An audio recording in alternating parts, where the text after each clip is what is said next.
nigga high as a motherfucker, by the way. Let me go fast forward. I am the nigga, Young Dog. This high ass nigga. They don't dance no more. It's all about the lean.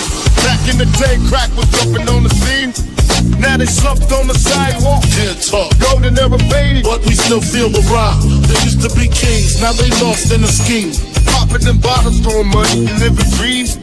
Now they zoned out and mumbling, fumbling. No rhythm in the city, the whole shit crumbling. They used to rock the house, they was riding through the streets. Remember there was dancing, sliding to the beat.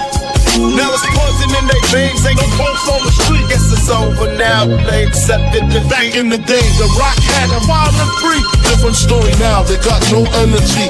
The new drugs got them slow with the hit unload. Out close and they don't dance no more. Block used to be jumping, type shit they was on. Now it's lights out, guess the thrill is gone. I am the nigga, Young Dog. I bring it to you rough, rugged, and raw, nigga. They don't dance no more, it's all about the codeine. Back in the day, they was rocking on the scene. Even dancing in the rain, now they nodding off. Shit just don't hit the same. I am that nigga, Young Dog.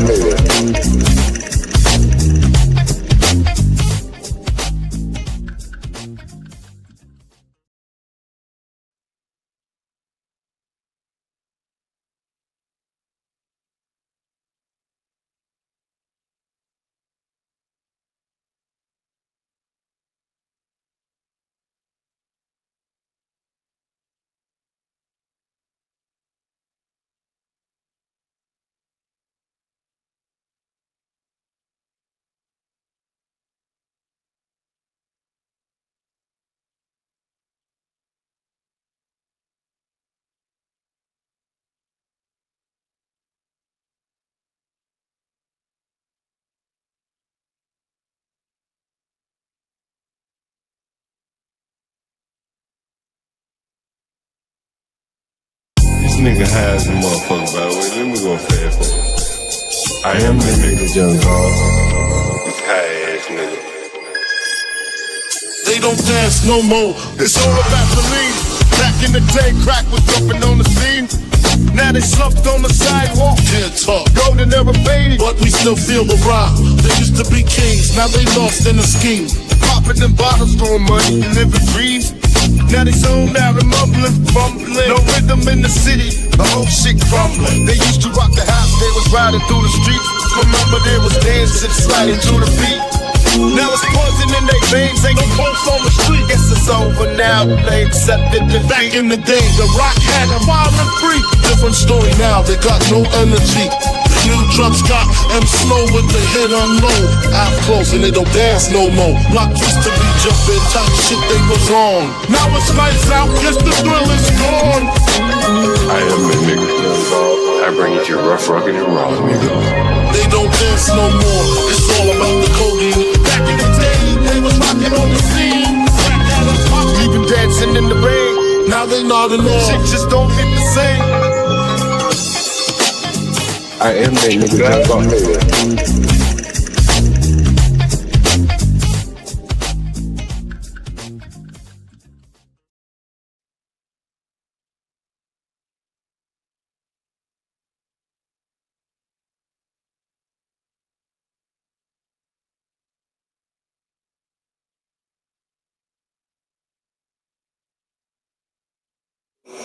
Let's see what. Michael, I'm talking to you.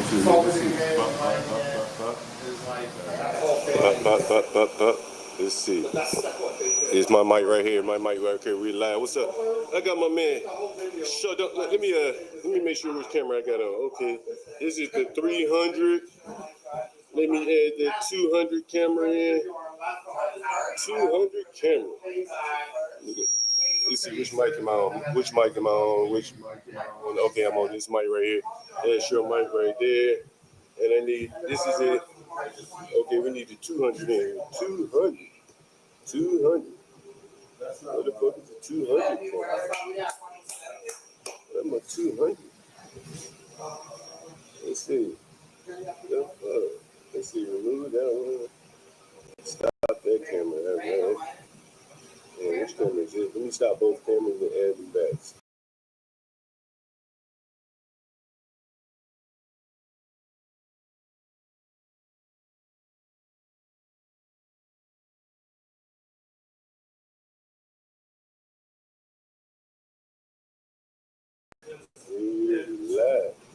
That's that camera right there. Man, I'm on the edge of 200. Let me see if I can put the 200 in this motherfucker. 200. And add a camera. Extra camera. 200. Yeah. Damn, why the fuck my 200 ain't showing that? We may just have to roll with one camera, guys.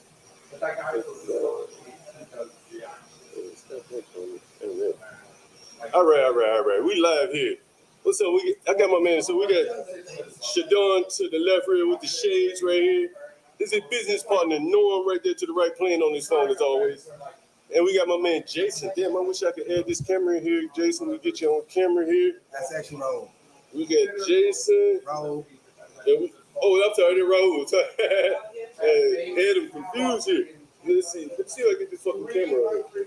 I'm getting the full view of everybody. God damn. Let's see. What the fuck is going on? I wonder why that other fucking camera ain't working, man. Either way, we roll with what we got here. One camera on. We're at Drinks Lounge, by the way. Shadon, go ahead and introduce yourself. Let me make sure, guys, let me know how the volume is here. Go ahead and introduce yourself, Shadon. What's going on? What's going on, people? My name is Shadon Charles. Here with my boy Nate on this podcast to see what type of controversy he's going to start today. I signed up for who knows what, but we'll see which direction it goes. Hey, shout out your social media, though. You know you got social media. And shout out to Barware. We're Drink Lounge. Yes, we at Drink Lounge at Shadon Charles on social media, TikTok, Instagram, Facebook. You know, holla at me. We're on the backyard patio of Drink Lounge, smoking and drinking, middle of the day. Drinking and smoking. Smoking and drinking, middle of the motherfucking day here. You're on live with John Gar here. We got my man Seven Steels. I think Seven Steels, someone in the audience here, he's from Seven Steels. Where you from? Brooklyn, Crown Heights, where? Let us know where you're from, Seven Steels, in the audience. I gotta get that other camera, man. I gotta get this other camera up. I gotta figure this shit out. We need another set of headphones too, man. 'Cause I can't hear who is. You want headphones? I want to hear who's saying what. Well, it's just us talking to the audience right now, so nobody's really saying anything. Okay. It's just me and you having a conversation. You know what? What people want to know though, and we started talking about this earlier. He said he's from he nigga said he's from Crown Heights. What part of Crown Heights you from? Seven Steel.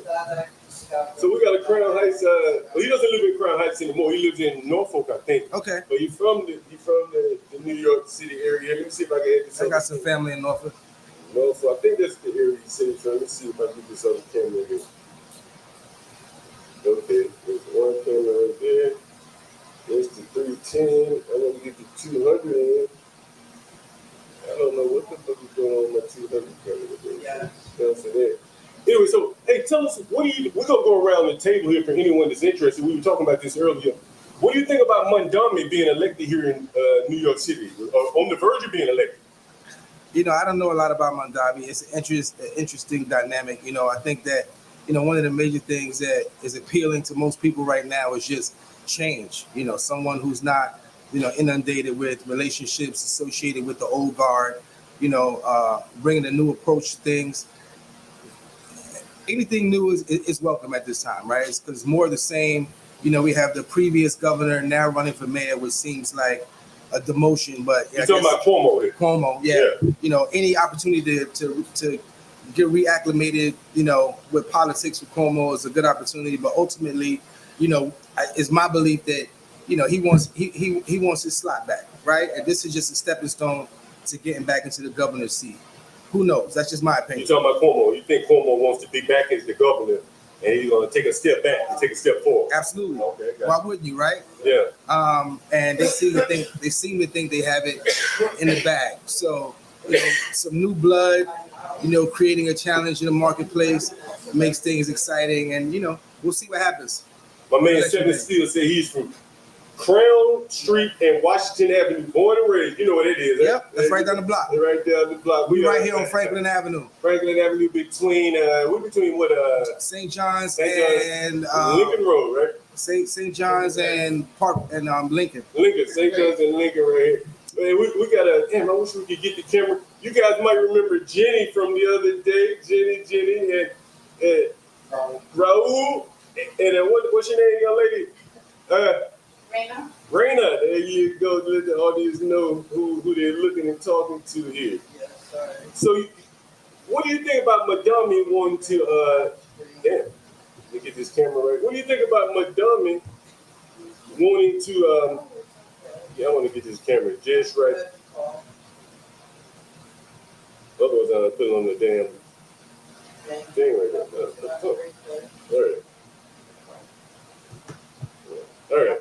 What do you think about Madami wanting to open up, what do they call them, community grocery stores? Is that what you want to do? I'm not even familiar. What is that?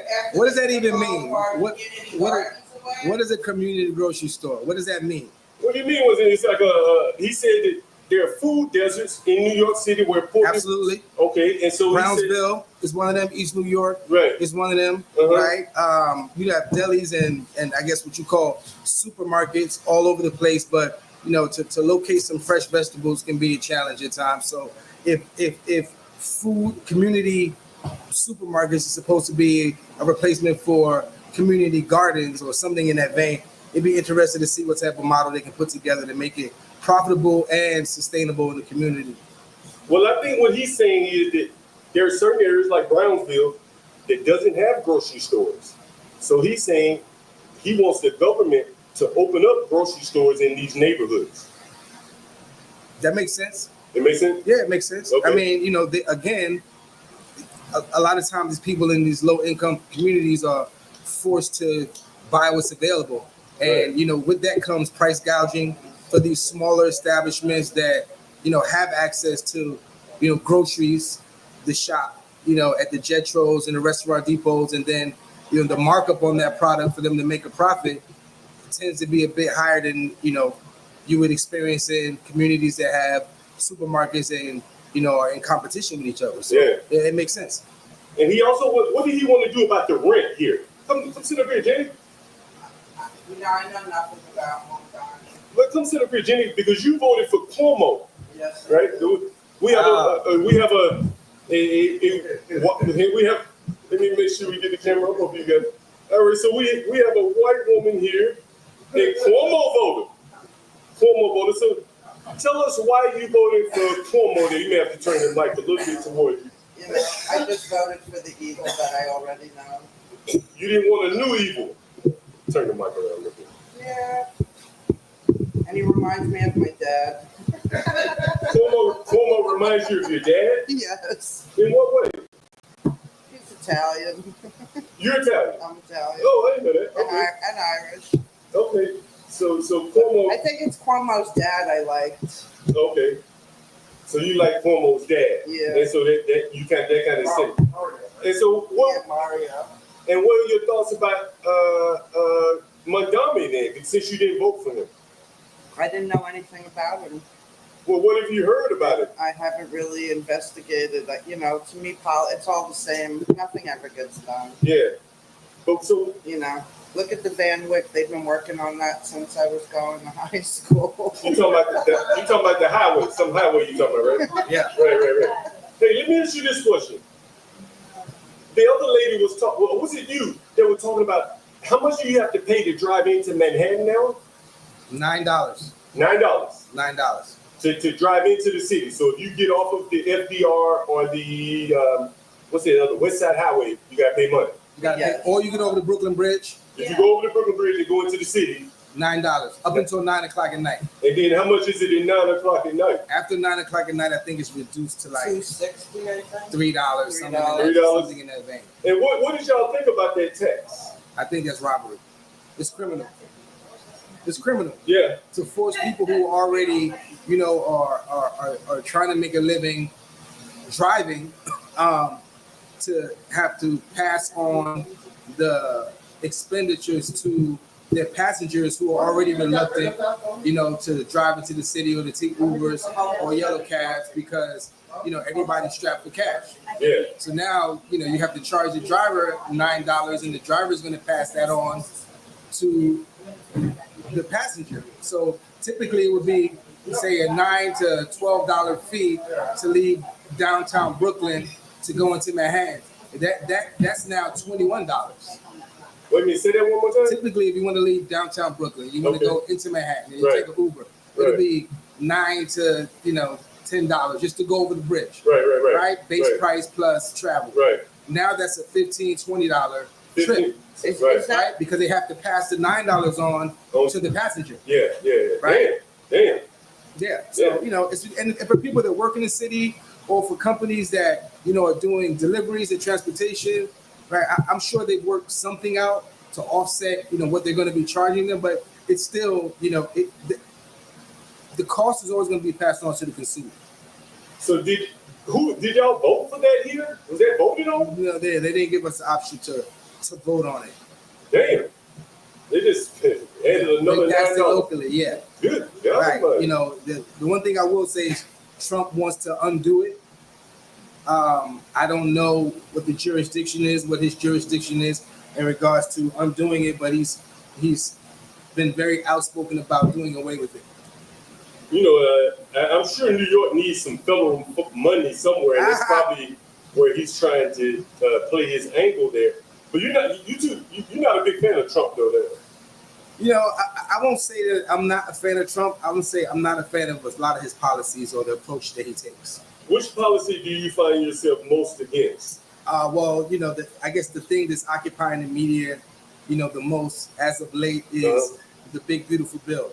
Okay. Right? I mean, obviously, you know, millions of Americans are going to be affected when it comes to their health care, right?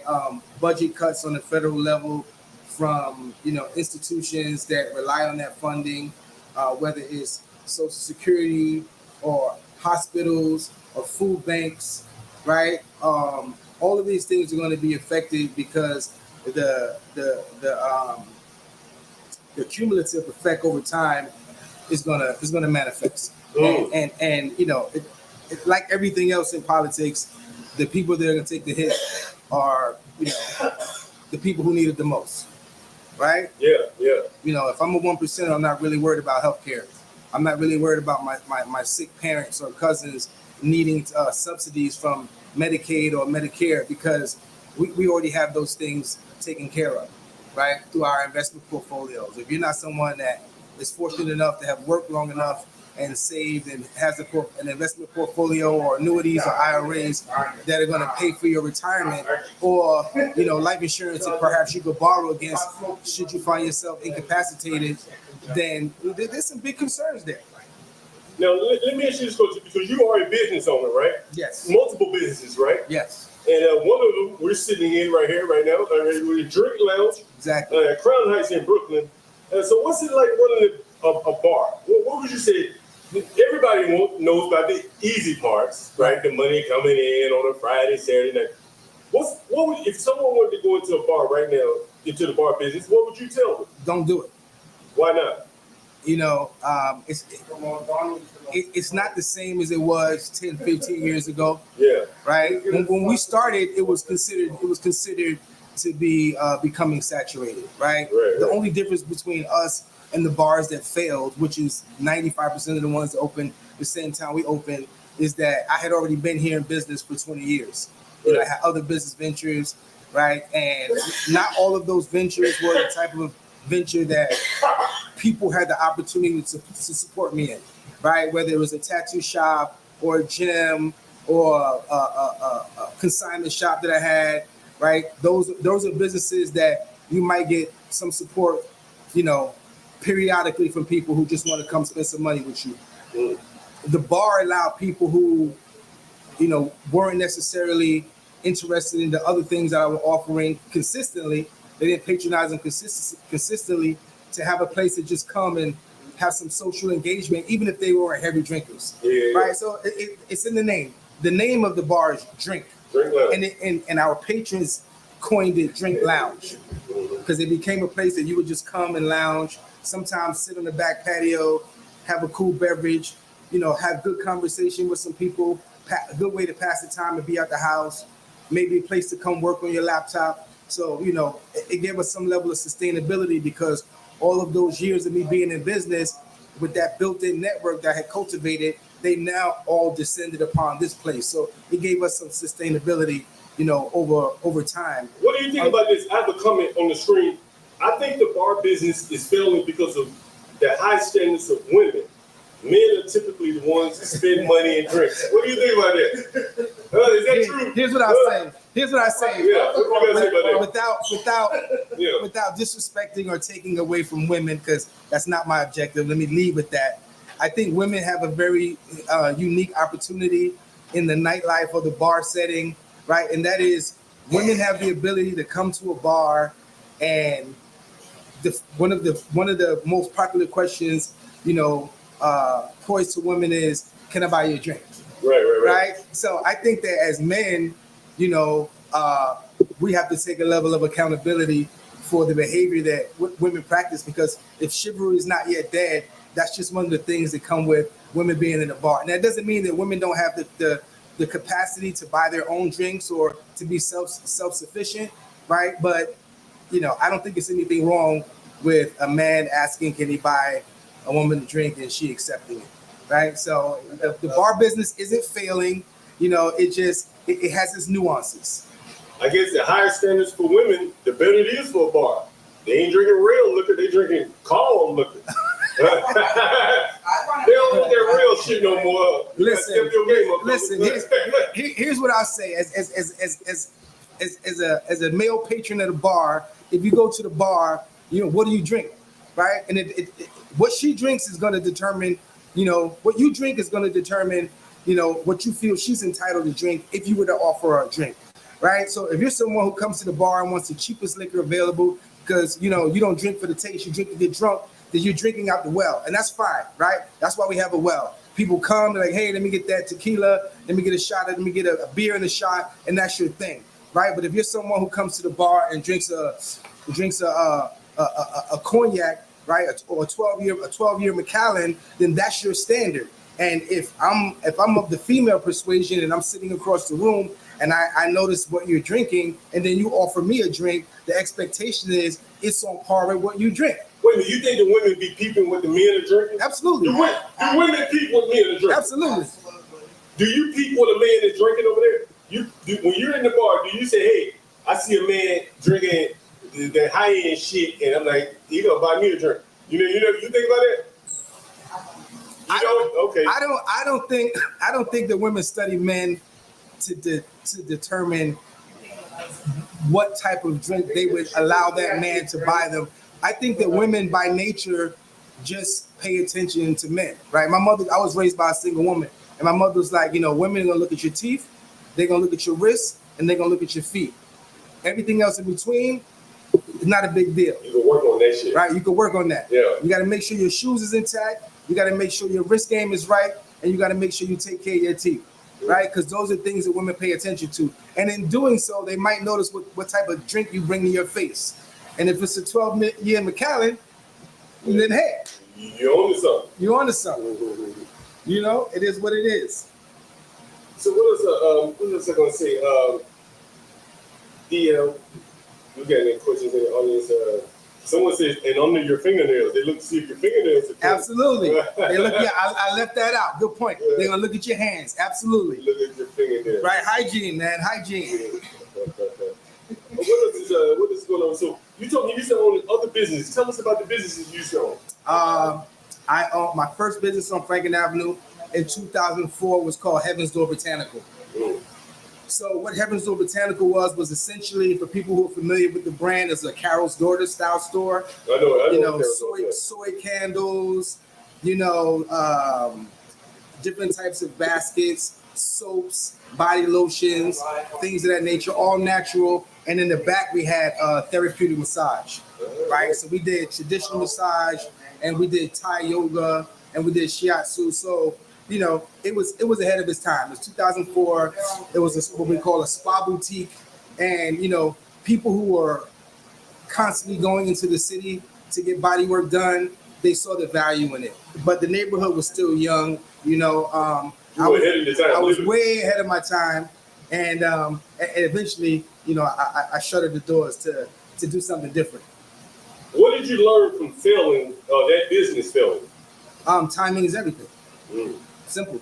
Timing is everything. It was a product that people could appreciate, but not everyone understood. And a real important factor at the time, 2004, in Crown Heights on Franklin Avenue, the average income per household wasn't what it is now.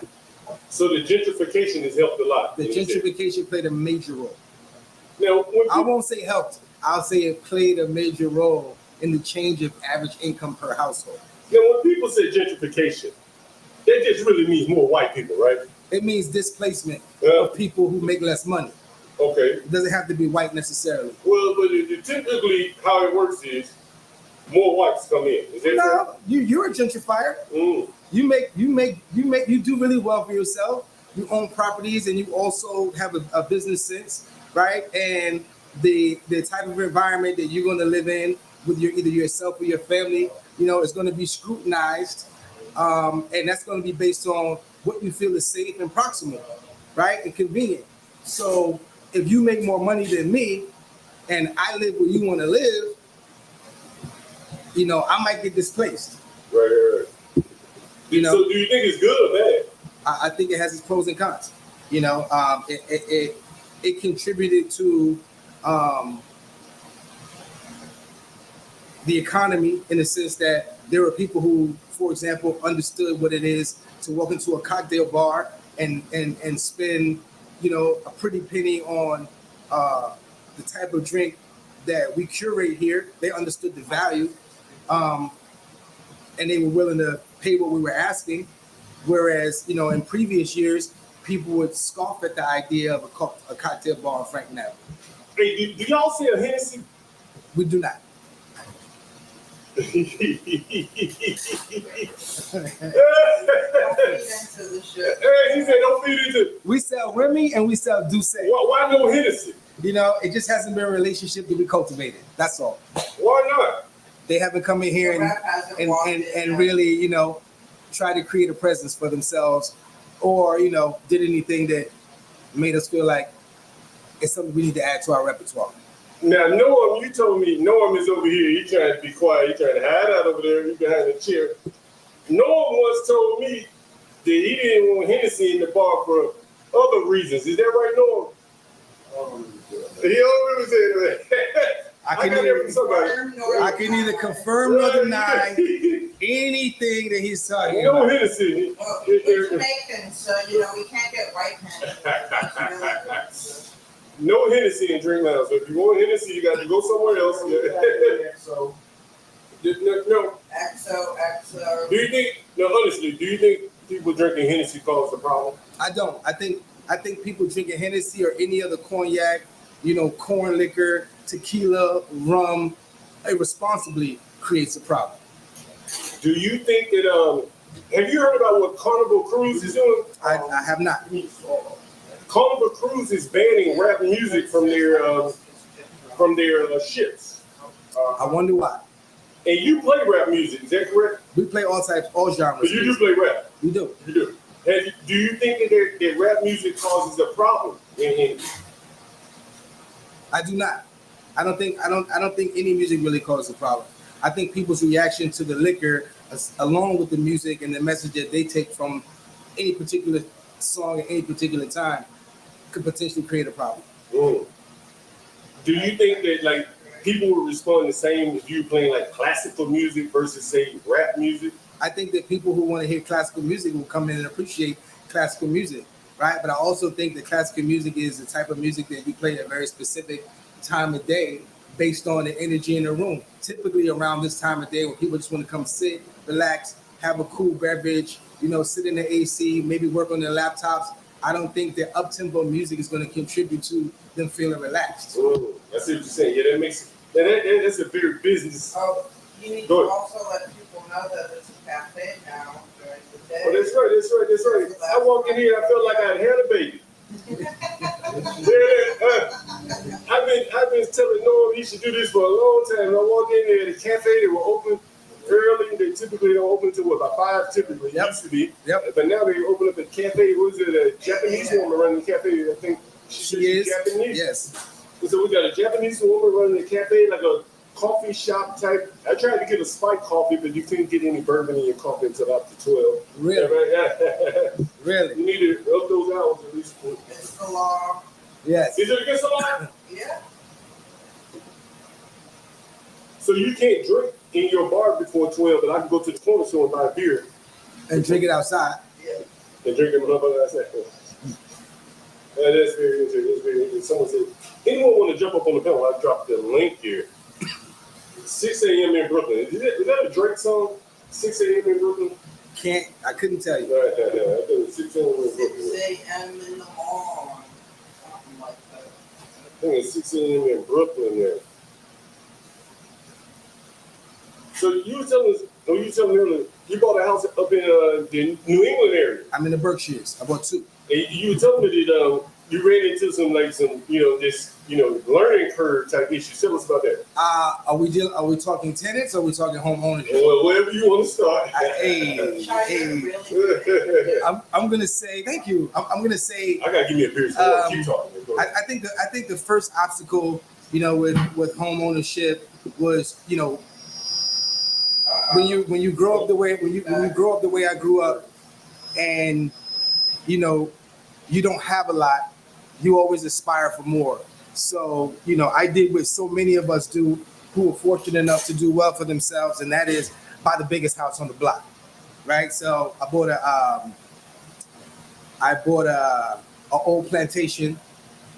Yeah, I bought an old plantation, approximately 3-4 acres, 4,000 square feet, built in 1805, and it came with this, it came with its challenges, just not knowing how old houses work, learning about, what they sound like when they're settling, what they're going to do during the different weather changes, and the things to look out for, when it's hot or when it's cold, freezing pipes, expanding pipes, managing lawn care, all the little critters that run around in the property that you have to manage down, not planting things outside. Unbeknownst to me, they eat everything you plant, from the groundhog to the red fox. So there was a lot of things that to take into consideration. It was a huge learning curve, having bought such a big house. But this is year 3, and I've learned all the little nuances, from, landscaping to frozen pipes. So I think I'm okay. But the first year was rough, definitely. Was it rougher than business? Yes. You think it was rougher than business? It was rougher than business. And primarily because I wasn't full-time at the house. So I was spending a lot of time running business here in the city, driving up on the weekends and on the holidays and staying there for the summer. So a lot of the problems that transpired is when I was off-site. So you think right? some of those wouldn't have happened if you had been there? Yeah, if I was right? there, you could see them coming, So, I had to get other people in the town, involved. You make friends, you become part of the community, and now I can send someone over and have them look into something if I have to concern. They got security cameras, I got sensors, smart house stuff that's now helping me to navigate any issues that might transpire. But in the beginning, it was just, a new home that we purchased that we didn't have anything in place, to help offset any issues that might transpire. Yeah, we got a guy in the audience from the Boston area. And it gets probably even colder in Boston than Connecticut, I would imagine, right? Yeah, I mean, I'm in the Berkshires, so I'm literally on the state line. So I'm the right side of my property is Massachusetts, and the left side of my property is Connecticut. Okay. Right, and it's actually state line. And the restaurant across the street, ironically enough, is called State Line because it's on the state line. I was telling some people in the audience, I was telling you that you were telling me about there's a lot of recovering addicts, alcohol and shit. Yeah. Right, rich people sending their children to. Well, you know what? Let's not put it all on rich people, because not only rich people, find themselves in a substance abuse situation. Right. What I will say is, in your area is rich. Some of it, right? In the case of Connecticut, Connecticut is renowned for having a lot of sober homes, right? Where kids and/or adults go to get clean, right? So, fun fact: my house, when I bought it, was previously a sober home for about a decade. Yeah. So it housed about 6 young ladies who were making changes in their life. They lived under, very specific guidelines and rules in the home, and they used the home as a place to live and travel, to and from work. while they got clean. And some of it was state subsidized and some of it was privately subsidized. Oh, someone say something. Yeah. Okay. Yeah. Yeah. You know, so I waited until the end of the last young lady's process to close because I didn't want to disrupt her process in the middle of, you know, trying to close the home. So I waited till she completed her substance abuse program, and I set my closing date around that. So she was the last one to leave. Shout out to Laura. Is it a lot of money in that shit? It's a fortune to have owning sober homes. No Yeah, shit. Yeah. Right. Damn. Yeah, and they're not aggressively regulated. You know, I think the thing that you really have to consider is just, you know, people trying to get clean, trying to, you know, improve their quality of life. Everything's about their quality of life. So you have to provide an environment that's conducive to that, right? So they don't need to be worried about heat. They don't need to worry about hot water or leaks, right? Anything that's going to create duress is going to contribute to the stress and potentially cause a relapse. So, you know, if you have the ability to like give them a safe place, comfortable and clean to live, then you can own a sober house. And they pay bread for this shit. And some of them pay privately, or you can have a state funded, a state paid sober house. But did you consider keeping it as a sober house if it was paying that kind of money? I didn't, but I have 2 homes, so maybe the second home You think about I might sober convert to a sober house. And you wouldn't mind living? You said you bought a house next door to you. Yeah, I bought my neighbor's house. So you think they were decent enough to live next to just? Are these mostly alcoholics? No, drug addicts? these people. Listen, these people are like anybody else that we know that, you know, had a bout with substance. You know, some of them had, you know, bouts with heroin. Some of them had bouts with alcoholism. Oh shit! You know, some of them had bouts with, you know, random pills. Some were children, you know, in their late teens, and some are in their late 30s and 40s. Yeah. So, you know, it's just a matter of, you know, who you decide to house, right? And that's not based on anything other than who you think you have the capacity, you know, to manage based on their level of, you know, addiction. What do you guys think about Eric King Von Adams? Eric Adams, the mayor. King Von. Eric Adams. What do you guys think about Eric Adams there? What do you guys think? I don't have anything to add. I don't know enough about Eric Adams. I do know that, you know, he's a local guy. I know who's previously a police officer, but, you know, he's not very vocal with his policies, nor is he very visible. So, and if he is, I haven't seen it. So, Were you in support of him initially? I can't really expound. I don't ever recall really being in any real major support of any candidate in New York City in the last 3 to 5 years. No shit. Okay. No one's really made an impact. Yeah. We got Saquon over here. What's up, Saquon? We got that long joint in the motherfucker got a roll the King joints.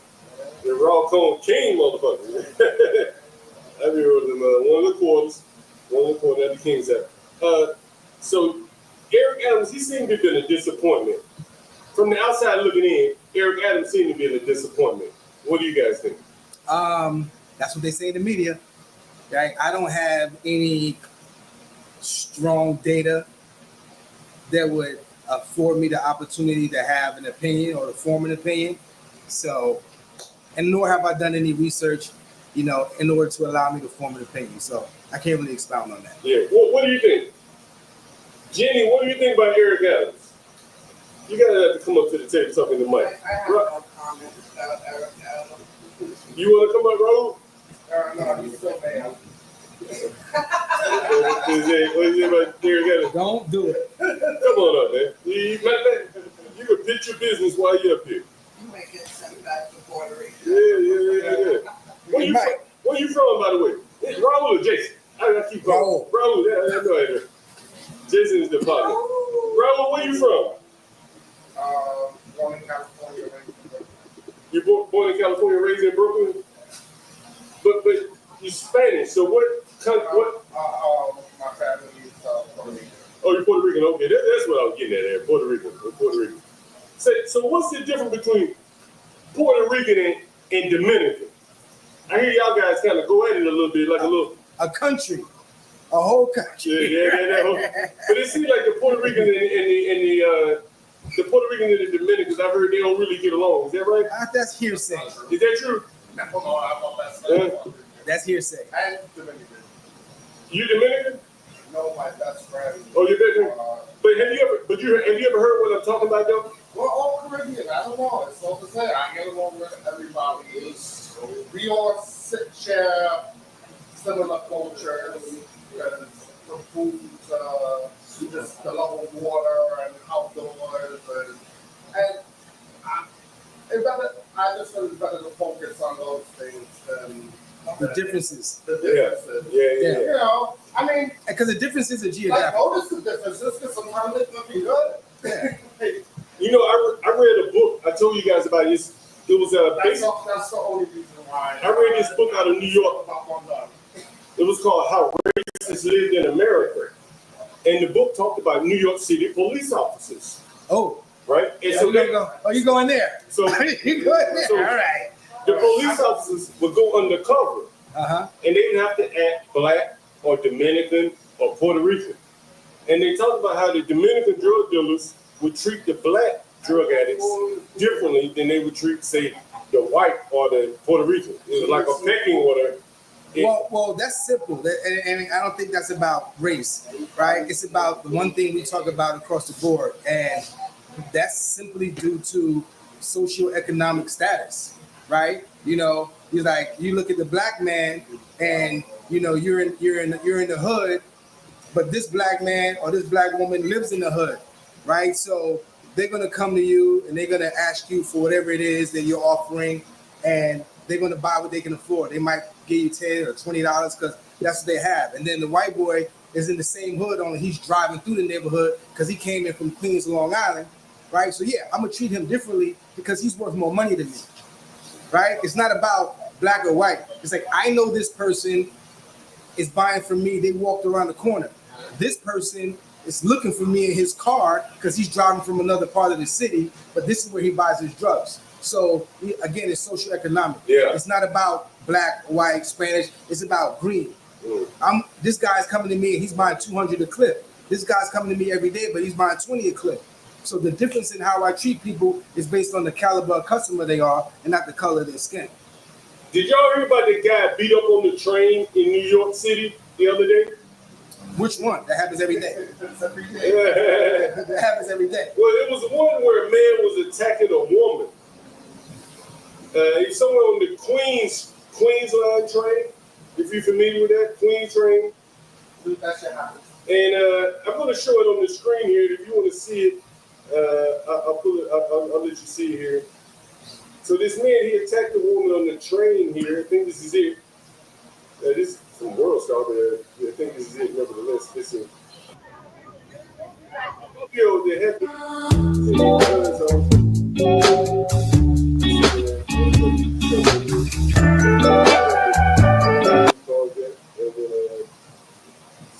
So there was a video of a man. They said he was trying to kidnap her or something. So yeah, they said he was trying to kidnap her. How'd that work out for him? Oh, they beat him. They beat him pretty damn good. They beat him pretty damn good. I would say that's fair. You think so? I don't think he should have walked away, but you know. That's like the old New York there, right? That's some old New York shit, right?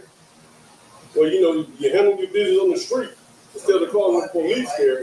And, Right. I mean, listen, I think that anyone who tries to snatch children off the street, women off the street, or just adults, any form of kidnapping for the purpose of trafficking or what have you, I think any of those people are detained and they get a severe ass whipping. I think that's getting off easy. Right? In other countries, you know, they'll cut your hand off for stealing. Yeah. They'll castrate you for rape. Right? So if all you got is your ass whooped and then you got set free to potentially try and do it again, I don't think I don't think the punishment is commensurate with the crime. I'll leave it at that. We got a Dominican in the audience. He said he agreed with what you're saying here. He said you ain't lying. Yeah, so this is the woman. We got the video of the woman. This is in the Queens train. Was it a Queens train? I think it was in Queens. And you know what's interesting is, and again, I'm looking at it from the outside, looking in, and it was a black guy. trying to attack the woman. And it looked like some Mexicans or some Spanish guys, looked like maybe Mexicans, Central Americans, that beat his ass. You know, those kind of people don't take that kind of shit. It was a nice looking Latino woman. It was a nice looking. It was in Manhattan. It was in Queens somewhere. Right. And here's the other thing I'll add. Right.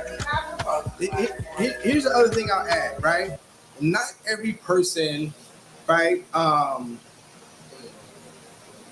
exhibiting this behavior is, you know, functionally at full capacity mentally, right? Some of these people, right, and there's a plethora of them, you know, just walking the streets in our city that are mentally unstable, right? And the act like such as that might seem like kidnapping, right? Sometimes it's just a matter of someone unstable having a psychotic, you know, meltdown or episode, and the thing that pops in their head is, let me grab this person, right? They don't really have anywhere to go, nor is there anywhere to go that you won't be seen while this person struggles with you, right? Mm-hmm. You don't try to kidnap somebody on the subway, right? So I think that's more of a psychotic break than it is an actual kidnapping. Now, if you pull a van up on the street and there's a young girl or a woman walking down the street, there's not many people around, and you try to pull them into the car, that's kidnapping. All right? If you snatch your kid and you scoop them under the arm away from the parents when they're not looking, and you try to run to a vehicle waiting close by, that's kidnapping, right? Or if you climb into a window in a rural area or suburban area and try to accost one of the kids, that's kidnapping.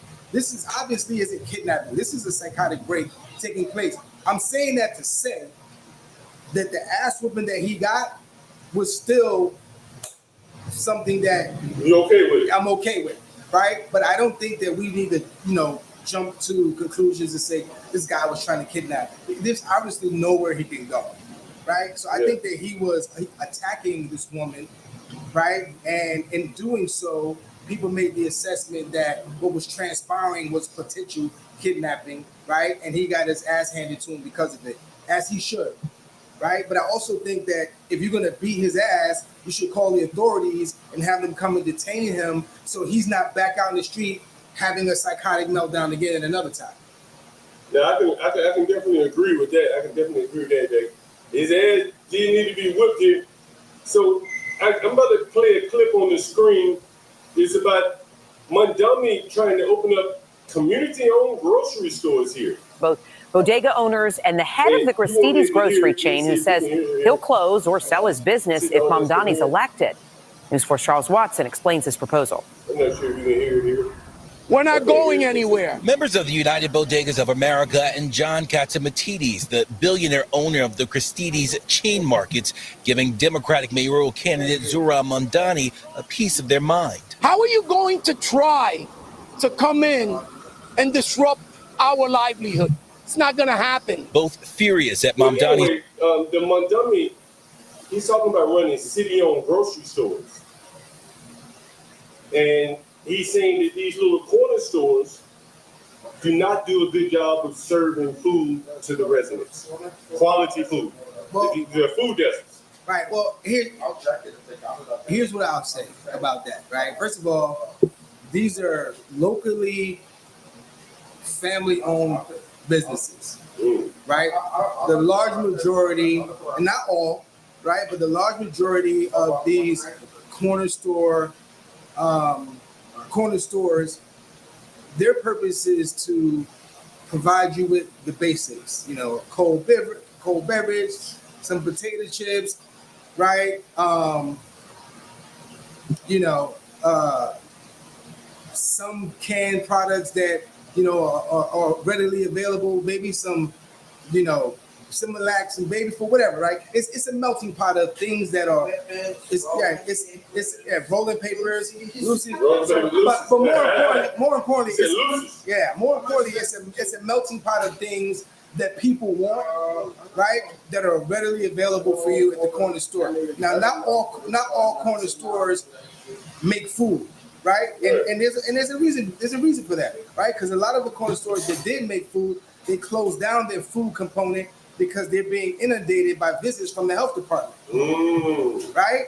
And Nobody talks about that. right, so it's a money making scheme. The city is always nitpicking and chipping away at the revenue that these small guys are making, and the fines are colossal. So if I'm the corner store and I'm given the option to sell prepared food to my community, which I probably want to do, right, because it's another revenue stream, or to just eliminate selling prepared food because I'm tired of being regulated by these external, organizations, because the money that I make, I give away in fines, because they're not there not to find something. They're there to find something. Have you ever been fined? Here, have you ever been fined here? We're gonna go through some of your business. Yes, we have. Okay, We have. tell us about some of your fines. It was a perfect example is the fire department came in and said that our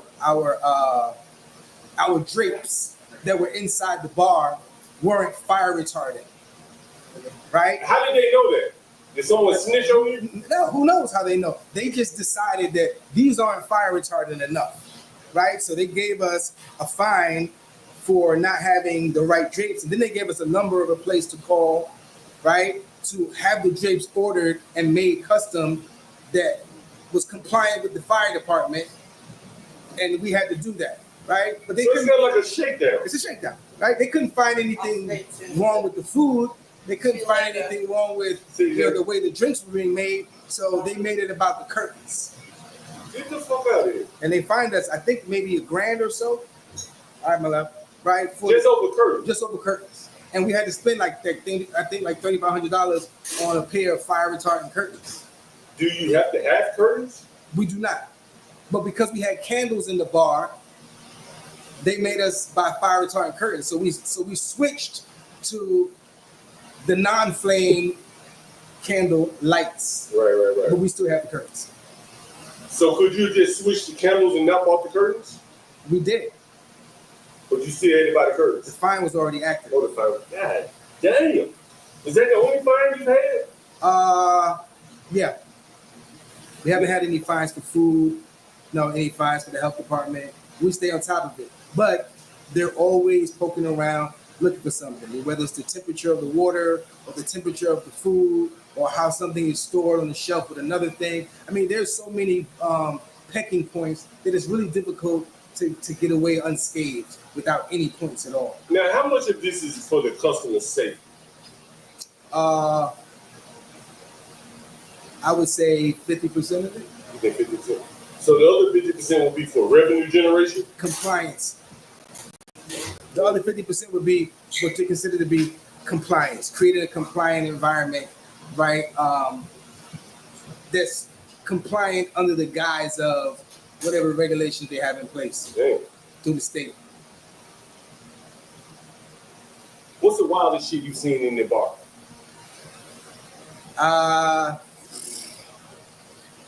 In the bar?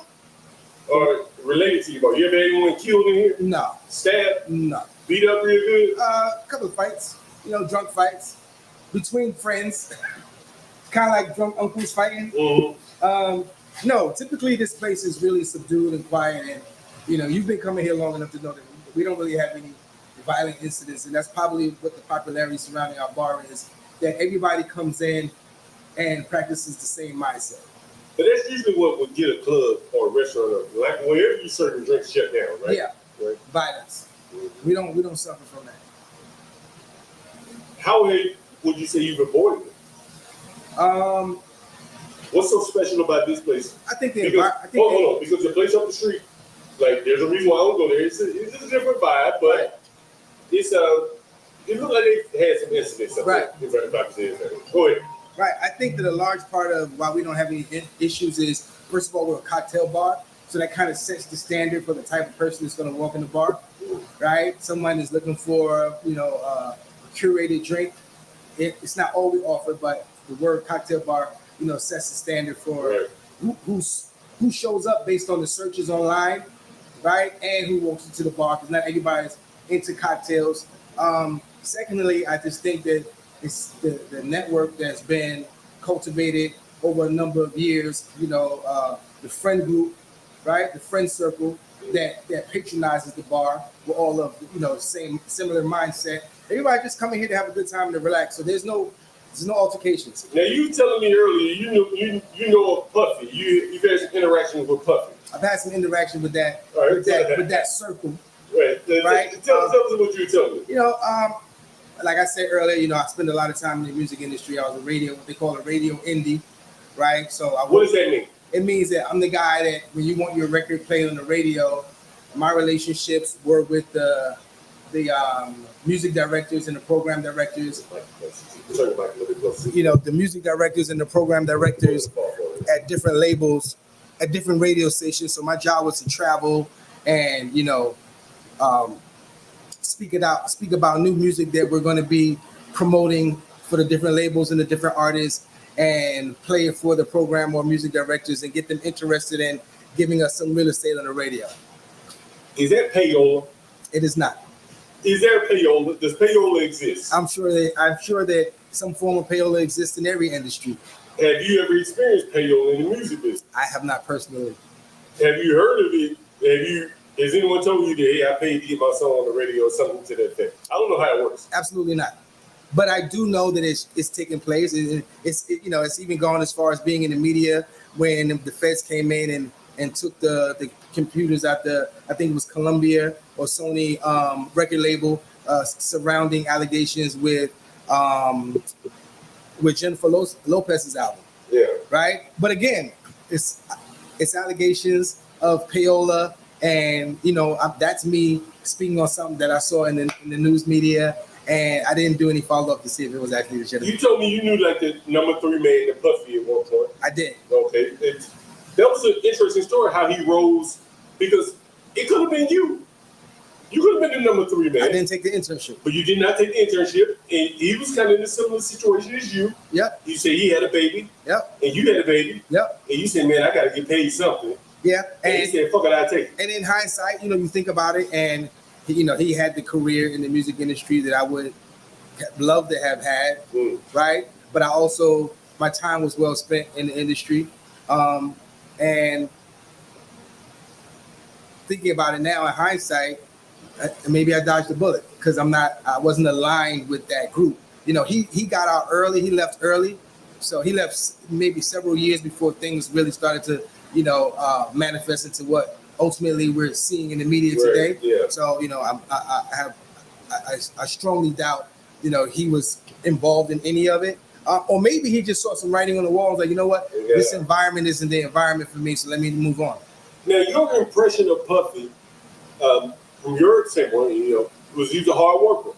He is a hard worker. So he's also a very talented guy. I think he's a musical genius. And you've seen how he composed music. Like you see, you pull a person from here to this person would go good on this. Mm-hmm. Kind of hum the beat. Yeah. What do you think would be a hit? Yeah.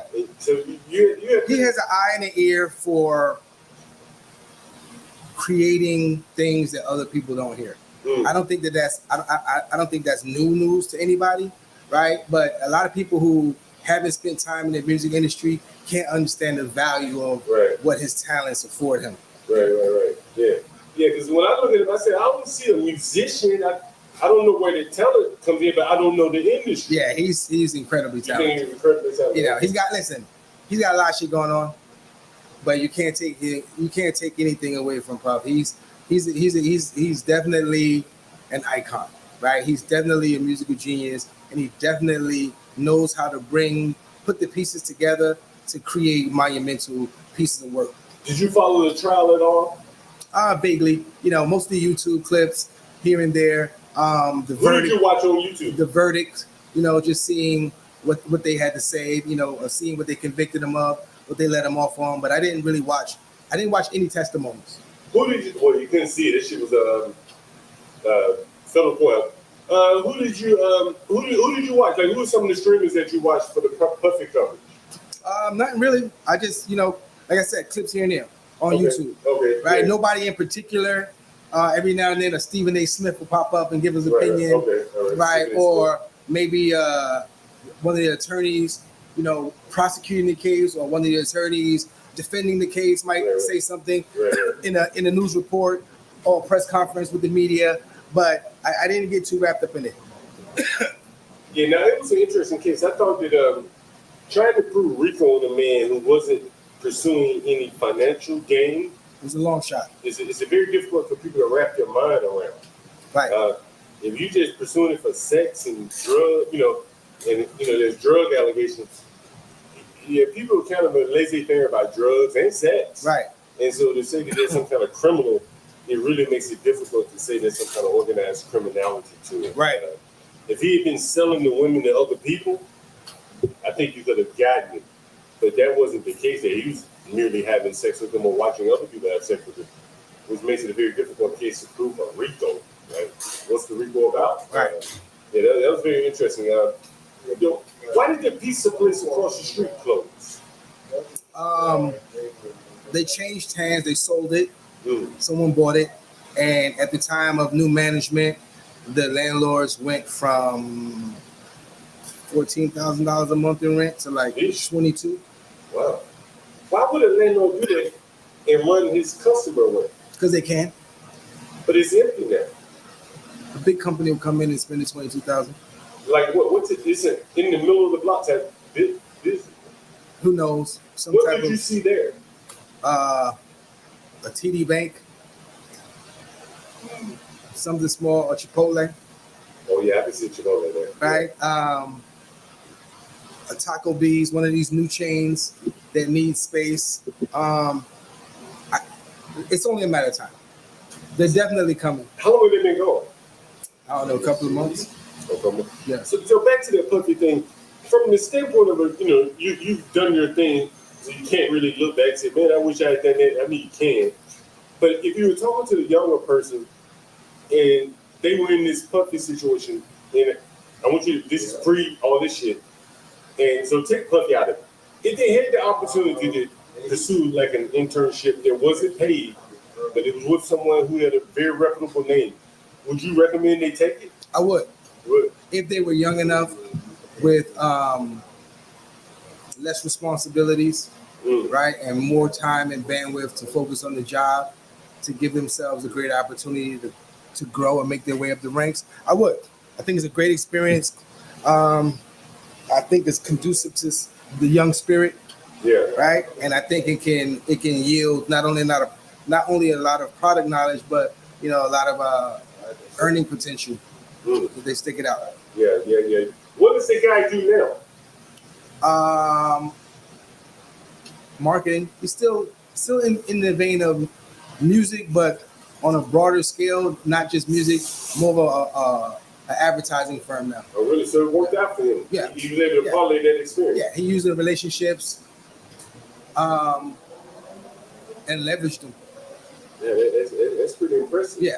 It's very impressive. Yeah, he was a big fish when he left the game, so No shit. yeah, No shit.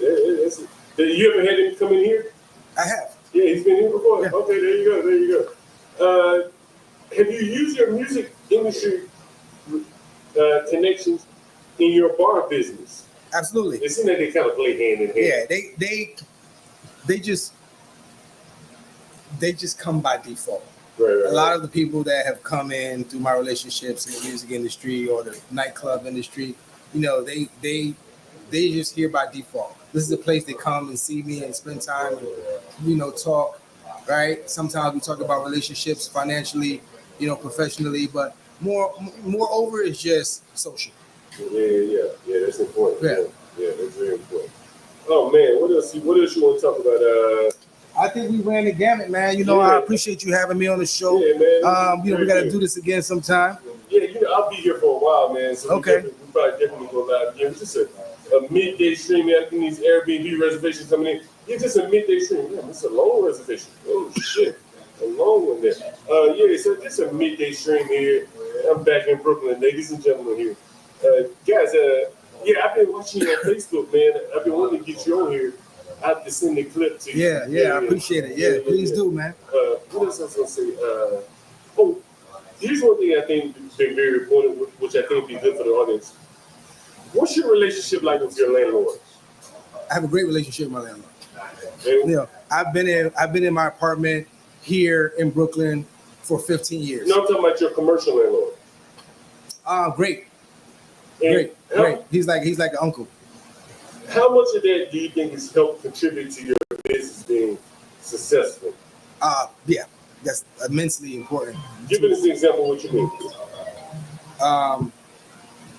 mean. Just having been here for so long, this wasn't a bar when I came. This was originally my tattoo shop, right? And I was here for 7 years before I decided to open the bar. So I had the relationship with the landlord. We grew close over years, and it was just us making the transition when we decided that we were gonna, pursue, opening a bar. So he was supportive of it, continues to be supportive, both, from a landlord perspective, not charging us an egregious amount of rent, allowing us the opportunity to, have some sustainability over time, right? By not just, squeezing us financially, and just supporting us with any adjustments in the space that we needed to make without,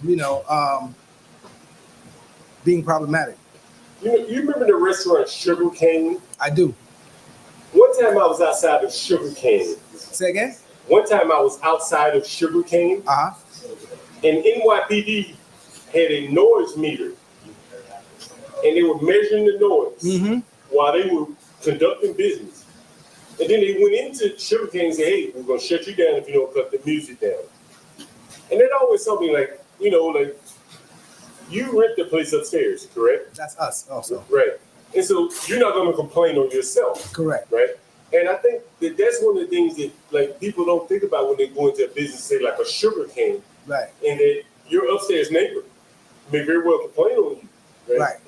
But by the fact that you are upstairs, you got a little wiggle room to play your music a little louder. Yeah, and that was also a learning curve. It wasn't always the case. Yeah. But we made that adjustment relatively early. Right. The key to the lesson is always have a good relationship with your landlord if you're going to be a business. You don't want to be like Barbacino. Okay. I'm sure your landlord has the same opportunity. Would you say that's fair? Absolutely did. He absolutely did, does, and has, and he's taking care of us at every juncture. Hey, this has been great, man. I think I really want to talk to you about business because I watch you from afar with your business. Yeah, thank you, man. So shout out to your channel one more time on Facebook, wherever you are. Yeah, my name is Shadon Charles. You can reach me at Shadon Charles, CHADON Charles, at Instagram, Facebook, TikTok. Shoot me a DM, shoot me a text. There you go. Say hello. Appreciate you having me on the show, Nate. It's been amazing. I look forward to coming back. And if you're in Crown Heights and you want a good drink, you would go to the place appropriately named at Drink Lounge. So there you go. Check us out. Till next time. All right, I gotta get out of here, man. I gotta go pick up my kids, my children and shit. I gotta pick up my children. Thank you guys for joining that. My man. Yeah, that was good shit. That was good. I gotta get out of here, man. At some point, I gotta go pick up my children and shit. Yeah, me too. I'm waiting for Jay to come back. I gotta move some Bluestone pavers to Connecticut. Oh, is that what you doing? Yeah. Saquon, you want to get up there before we close out? Nah, I'm good. I'm beat. I'll put it right there in the front. It's like you're doing the jump business. One, is it backwards? You got to read it. You got a jump business. Two. All right, guys, thank you for joining here. Hit my man up if you ever in Brooklyn. This nigga has a motherfucker, by the way. Let me go fast forward. I am the nigga, young dog. High ass nigga. They don't dance no more. It's all about the lean. Back in the day, crack was jumping on the scene.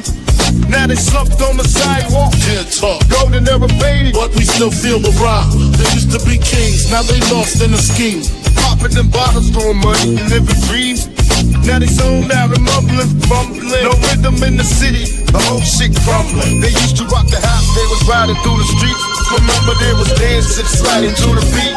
Now it's poison in their veins, ain't no pulse on the street. Guess it's over now, they accepted defeat. Back in the day, the rock had a violent freak. Different story now, they got no energy. The new drugs got M slow with the hit unload. Eyes closed and they don't dance no more. Block used to be jumping, type shit they was on. Now it's lights out, guess the thrill is gone. I am a nigga, I bring it to you rough, rugged, and raw, nigga. They don't dance no more, it's all about the codeine. Back in the day, they was rocking on the scene. Even dancing in the rain. Now they nodding off. Shit just don't hit the same. I am a nigga.